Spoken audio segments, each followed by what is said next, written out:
Hi guys, and welcome back to my channel. My name is Katie. For those of you that are new here, I'm a recreation cast member at Walt Disney World.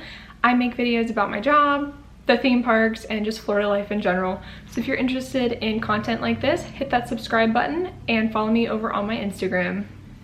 So today I'm going to be talking about the Disney College Program. For those of you that don't know, I was a fall 2019 college program participant. I was a lifeguard, and that's how I got into recreation. My home resort was Coronado Springs, but being that I was in the college program, I kind of got sent somewhere new every single week. Don't let that scare you. It's exciting to go to a new place and see a new pool and meet new people. At the time, I don't think that I thought that. I was pretty scared to be sent somewhere new every single week, but looking back, it was a really good experience to see the entire resort. I went to the Polynesian, the Contemporary, Art of Animation, Port Orleans French Quarter, Animal Kingdom Lodge. I got a chance to see resorts that I'd never even stepped foot on, so that was really exciting. But I'm gonna get right into the questions. If you see me glancing down, it's because I'm looking at my notes. So the first question I got on Instagram was, did you have backup with stressful kids? Yes. So you are never alone on the pool deck. Every lifeguard has a radio on their hip or hanging on the umbrella somewhere close by so that you can call in for emergencies, but also if you need backup for any issues you're having on the pool deck. That's what the coordinators are for. They're there to help you out. You are never going to have to handle a situation completely on your own. So I know some people are scared about that going into lifeguarding, like, am I going to be out there all alone if something happens? Like, who's my backup? And that's where the coordinators and leaders come in. They are there to support you and help you, and they're just a radio call away. So next one is what happens during thunderstorms. I don't know if you can hear, but it's actually thundering right now. Typical Florida summer. I'm sorry if that starts to get too loud, but yeah, that's kind of what happens around here in Florida. It thunderstorms almost every single day, and then they blow over quickly. Some days it rains all day, like the other day when I was at the boardwalk doing my training for children's activities. I didn't get to do much training because we were closed for weather almost the entire day, so sometimes it's just like that. So just because it's thundering doesn't mean the pool is going to be closed. Just because it's raining doesn't mean the pool's going to be closed. The reason we close the pools is for lightning. So that is what's important, is how far away the lightning is. And whenever that happens, the lifeguards quickly shut down the pool by announcing, that everyone needs to exit the water and the pool deck. And when it's safe to come back, we will reopen the pools to guests. But that's just to keep everybody safe. We're not even allowed on the pool deck. We have to quickly, gather everything up and exit just to make sure the cast are safe as well. But it could be raining and no lightning. So just because it's raining and storming out doesn't mean that you're not going to get to swim. And it can be sunny and beautiful out, but lightning. So if a guest says, well, it's not raining, why are you closed? It could just be because there's lightning in the area. The next question is, what is your favorite memory while being a lifeguard? That's kind of a tough one. I really enjoyed lots of different aspects of being a lifeguard. I have to say though, I think my favorite memory would be playing with the kids in the arcade during weather closure, because being a lifeguard, you don't get as much one-on-one time with the kids. You have to focus on the water and safety and making sure, everyone's safe. So you don't get as much of that guest interaction. And so when we would close for weather, there would be someone who would go to the arcade, and I loved getting that position because then you could play air hockey with them and talk to them about their vacation, and that was super fun. Another part that I really enjoyed was making magical moments for families and kids. That kid that just went down the water slide for his first time, rewarded him for, being so brave with a Mickey Rice Krispie treat. Of course, this was all pre-COVID, so I don't think that that's as common anymore. We need to keep our distance to keep everybody safe. So things have kind of changed in that aspect, but the magical moments definitely was a close second on my favorite memories. What is the swim test / training like? So I guess I'll get into the swim test first. It was before my training started, just a couple days after onboarding and casting and stuff like that, I had my swim test. So we met at Mickey's retreat with the rest of the college program students, and you were placed in shallow water or deep water. Deep water is for the water parks or yacht and beach club. They are the only resort that is deep water guards because they do have a portion of their pool that is 8 feet deep. So I was testing for shallow because there were no more deep water spots. We did ask, like, can we test shallow or can we test deep? Because deep does receive a $1 more pay. And so a lot of us were just interested in, you know, getting the experience for that, and, you know, the pay is nice. So unfortunately the spots were all filled, so we did have to test shallow. The test is pretty similar for both shallow and deep. You do your laps, you know, the freestyle kind of swim, you do the treading water with your hands up for a certain amount of time, you do the brick retrieval. The only difference is I do believe that the deep water guards have to swim further, and they do have to get their brick from a further distance in the pool. It's 8 feet deep, which I know that sounds scary, getting a brick from like underneath the water, but stuff becomes so light in water, you'd be surprised. It was really easy. We actually didn't have anybody fail out of the swim test when I went with my group, but don't be afraid if you do fail the swim test. That doesn't mean that necessarily that you don't get to be a cast member. Casting usually helps people who are not strong swimmers if they fail their test, so don't let that freak you out. If you want to try being a lifeguard, you got that role, but you just couldn't pass the test. That doesn't mean, you know, it is the end for you. So the next question I got was, when did the fall DCP end? So for me, my arrival date was August 18th. I picked kind of a late date because at the time I was moving down to Florida and I kind of needed time to get settled. You could choose your departure date as well. A lot of people have to choose the same arrival and departures as their roommates. I lived off property, so I'm not the best to ask questions about things like that when it comes to roommates and like living in the Disney housing. But I did choose January 9th, I believe, as my departure date, which was later than I originally picked. Sometime during the program, they asked you if you wanted to extend and leave later. I didn't choose to move mine because I wanted to go ahead and try for part-time or full-time. So I didn't choose a later date because I just wanted to move on to a more permanent position, which is when I applied for children's activities. How often were your rescues? Okay, so I got asked how often I have to jump in. And actually, often, depending on the resort. You would think that the value resorts, being with lots and lots of kids, you would jump in more there, but actually my time at All Star Sports, which is a value resort that does not have a water slide, was the least of my worries with jumping in. I found that I jumped in more at the moderate and deluxes because of the water slides.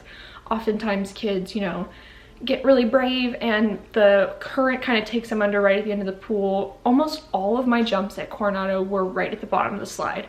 Was the water, you know, just became too much for the kid. And we do provide life jackets for free around the pool deck for guests that, you know, aren't strong enough swimmers. But yeah, to answer that question, rescues were often. I never had any, thankfully, myself that actually ended up being a case where we had to pull the guest out and perform any type of CPR. I worked with many other lifeguards though that had gone through that and had told me how scary that was, but we were trained really well with Ellis that, you know, we're prepared for the situation if it does arrive. But yeah, I jumped in almost every single day, I would say, because it's better safe than sorry. If you see someone struggling, go. If you don't know, go is what they teach you. It's better to just go. So I jumped in a lot. The next question is, what is the application process? So it's probably, I know it's different now for the DCP now than what it used to be. It used to be I applied online, I got my web-based interview that night, I passed my web-based interview, and then they scheduled me a phone interview like a day later. My process moved along very quickly. I know others that sat for weeks waiting for a web-based interview, or, you know, waited weeks for their phone interview. It all just kind of depends on when you apply and your application. I just seemed to get really lucky. Might have been because I put down that I was interested in lifeguarding, and that is a really in-demand role. I actually only put down for lifeguarding. I really wanted to do lifeguarding. I'm scuba certified. I live and breathe the water. So whereas tons of people have that like very low on their list of roles they want to do, I put that that was the role that I wanted to do the most. So I think that that honestly contributed to how fast I moved along. So I think now they are just doing like, they apply online and they do their web-based interviews still, but there's no phone interviews from what I'm understanding with the new DCP process. I know that they do call you or ask you in an email if you would be willing to do lifeguarding, or they ask if you're a swimmer, because that's not something that you can just cast people as. Like, you need to know whether or not they can swim. So the application has changed. So unfortunately, I don't know exactly how you apply now. That would be a question, I guess, for someone who is currently about to, you know, arrive for the DCP. All right, the next question is, what is the best and worst part of being a children's activities cast member? Okay, so for those of you who don't know what a children's activities cast member is, if you've ever been to the resorts and you've seen the little party cart that sits on the side of the pool that's always blasting music, and the cast member in the bright yellow shirt who's always playing with the kids and, you know, having dance parties, and they are also in charge of Movie Under the Stars and campfire and tie-dye and all the different crafts, that's a children's activities cast member. They are part of recreation. Like I said, sometimes you can get cross-trained if you're a lifeguard, because you're already rescue certified as a lifeguard, so you don't have to do any further training basically other than learn the role. It's hard to be a children's activities cast member and cross-train as a lifeguard because you're lacking the lifeguard certification, but they are both certified to do CPR and stuff, so it's easier for lifeguards to get CA trained. I would have to say the best part of being a children's activities cast member is the one-on-one time with the kids. So you lack that in a lifeguard, but it's still very special. So if you're really craving that like special kind of those moments with the guests, children's activities is where it's at. I love making tie-dye t-shirts with kids and roasting marshmallows next to the campfire with them and just asking them all about their vacation and what their favorite part has been so far. I love that so much. I would have to say my least favorite part about the role, which seems weird because it's like the main part about the role, and I'm working on my shyness, is the microphone. So if you are scared of public speaking or performing or talking on a microphone, children's activities may not be the role for you. It is kind of intimidating at first to just be handed a microphone and speak into it in front of a pool deck full of guests. But I am trying to tell myself every day I'm probably not going to see a lot of these people ever again, especially if you're, you know, deployed at a new resort that's not your home. You're probably never going to see these people again. They're just there, they're enjoying their Disney vacation. Laugh, you know, laugh at yourself. It's okay. Like, if you mess up, you're not being like tested on everything you're saying. The goal of the role is to have fun, and to have fun with the kids and the families. So yeah, the worst part, I guess, for me would be the microphone and getting over my stage fright. I just don't like the sound of my own voice, so sometimes hearing it on the party card is like cringy to me. I got asked, what is a typical day for a children's activities cast member? So a typical day for me, and this is, you know, kind of fresh in my mind, I'm doing my training right now at my new resort since All-Star Sports is still closed. So say I'm like poolside activities, you know, I'd go out to the cart, maybe we play like critter roundup to start, or hula hoops, or you know, every resort has a different like themed kind of game. I know at Coronado we did like running at the bulls, where the children's activities cast member would get in the water and have the kids chase them. I know that over at Yon Beach Club we do the schooner scurry, where we have little boats and the kids splash them across the water and kind of do races that way, themed to kind of the resort. And then it's kind of really up to you. It really depends, again, on the resort and how they have things set up, and if they kind of let you just like make up your own day, or if they have a really strict schedule you need to follow. But there is kind of guidelines, like the poolside, like beach party kind of thing. You're gonna pick from a list of like, we have trivia and, you know, musical stars and holy bucket relay, Again, a lot of those things have changed because of COVID and distancing. So some of these games and activities we aren't able to offer right now. Hopefully we will be in the near future. My favorite game is Critter Roundup. That's where we throw a bunch of those little like plastic spiky critters into the water, and the kids gather as many as they can one by one, and they put them in their little ring. And at the end, you could count up whoever had the most critters wins, whoever has the least critters wins, whoever has a special critter wins. Sometimes we have a couple special critters in there. Those are all really fun. I love doing the games. Trivia is also a lot of fun for families, especially shout out trivia. You can get the whole pool deck involved, even mom and dad. It's a lot of fun. And then after you do your poolside activities, there's usually a craft of some sort during the day. There's like tie-dye, ceramics. I know Yacht and Beach does like beach in a bowl.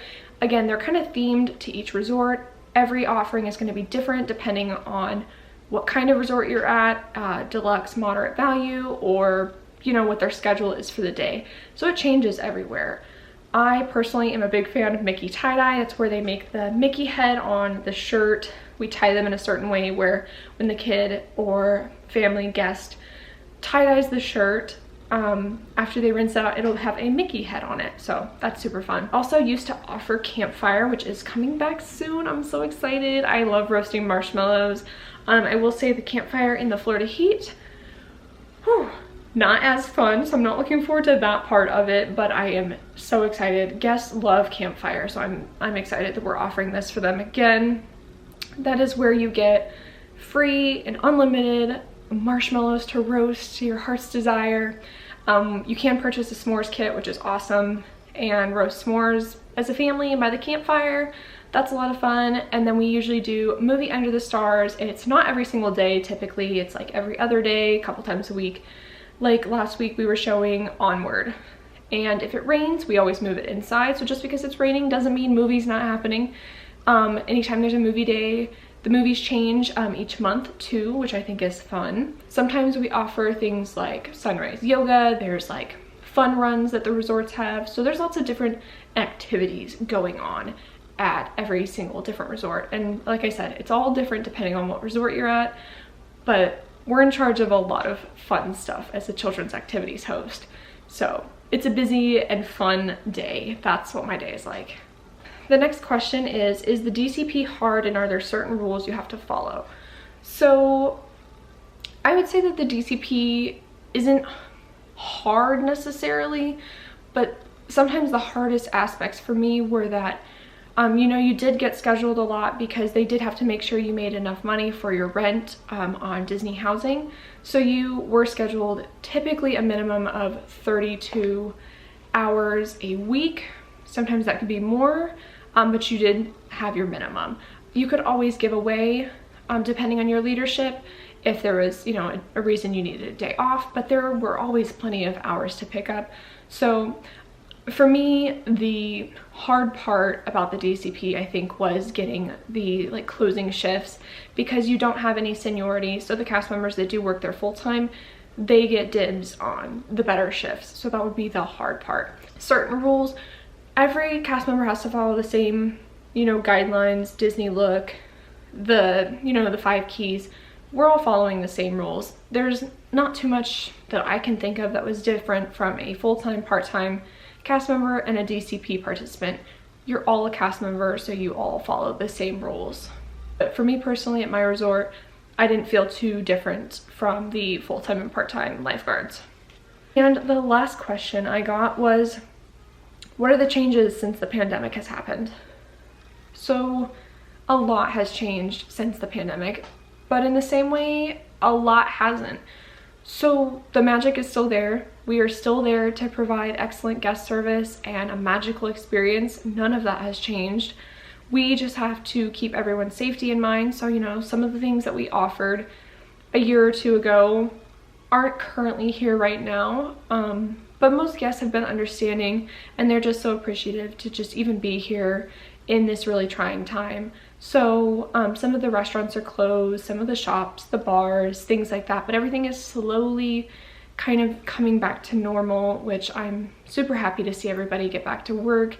I know so many cast members were missing their jobs over the past year or so, and it's been hard on all of us. So yeah, lots of things have changed, and you know, like the masks and the distancing and things like that were the main, I think, change that was hard for everybody to adjust to. But even those have, you know, slowly gone away and things are starting to turn around. So, but like I said, a lot hasn't changed in the sense of magic and the way that we create happiness for our guests. Thank you so much for watching. I love answering questions about the Disney College program. I think that that's such a like cliche that actually is like pretty true, that Disney College program participants, like once you start asking them questions, they basically won't shut up about it because we're just so proud of our experience and it was such a fun time, and I'm so blessed to still be working for the company. But if you have any other questions about lifeguarding or children's activities or just working at Disney in general, I would be happy to answer your questions from my own personal experience. I would like to add that none of these thoughts and opinions here reflect the Walt Disney World Company. They are all my own. So everything said here is from me and not the company. All me.